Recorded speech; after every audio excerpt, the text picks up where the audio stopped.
नमस्कार, राष्ट्र प्रकाश में मैं ऐश्वर्या शिंदे आपका स्वागत करती हूँ। महाराष्ट्र लोकसभा चुनाव के तीसरे चरण में कई उम्मीदवार अपनी किस्मत आजमा रहे हैं, जिनमें से कुछ राजा है तो कुछ रंक। वैसे देखा जाए तो तीसरे चरण में सबसे अमीर उम्मीदवारों की लिस्ट में बीजेपी टॉप पर है। वहीं अगर सबसे कम संपत्ति वाले उम्मीदवारों की बात करें तो इसमें 3 निर्दलीय उम्मीदवारों के नाम शामिल है। महाराष्ट्र में तीसरे फेज में छत्रपति शाहू शाहजी महाराज, श्रीमंत उदयनराजे भोसले और रणजीत सिंह हिंदूराव निंबालकर सबसे अमीर उम्मीदवार है। वहीं दूसरी तरफ इरफान आबूतालिब चांद, मनोहर प्रदीप सातपुते और अशोक ज्ञानदेव वाघमोड़े ऐसे उम्मीदवार हैं जिनके पास सबसे कम संपत्ति है।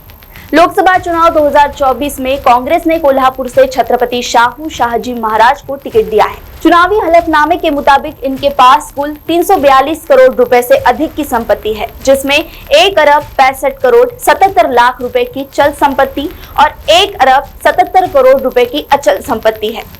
वहीं सातारा से बीजेपी उम्मीदवार श्रीमंत उदयनराजे भोसले के पास करीब 223 करोड़ रुपए की कुल संपत्ति है।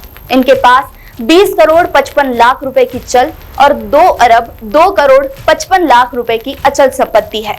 इनके अलावा माढ़ा से बीजेपी उम्मीदवार रणजीत सिंह हिंदूराव निंबालकर तीसरे स्थान पर है।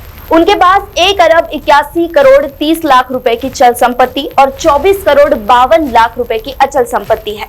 अगर इनकी कुल संपत्ति की बात करें, इनके पास कुल संपत्ति 205 करोड़ रुपए की है।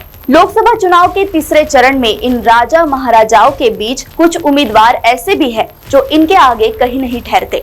ना तो उनका कोई बैंक बैलेंस है और ना ही कोई जमीन जायदाद, लेकिन फिर भी वे चुनावी मैदान में अपनी किस्मत आजमा रहे हैं। महाराष्ट्र में कोल्हापुर सीट से निर्दलीय चुनाव लड़ रहे इरफान आबूतालिब चांद के पास सबसे कम संपत्ति है।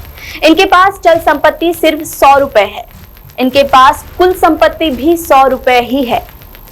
दूसरे नंबर पर निर्दलीय चुनाव लड़ रहे हाथकणंगले उम्मीदवार मनोहर प्रदीप सातपुते हैं, जिनके पास चल संपत्ति सिर्फ 2000 रुपए है और अचल संपत्ति कुछ नहीं है।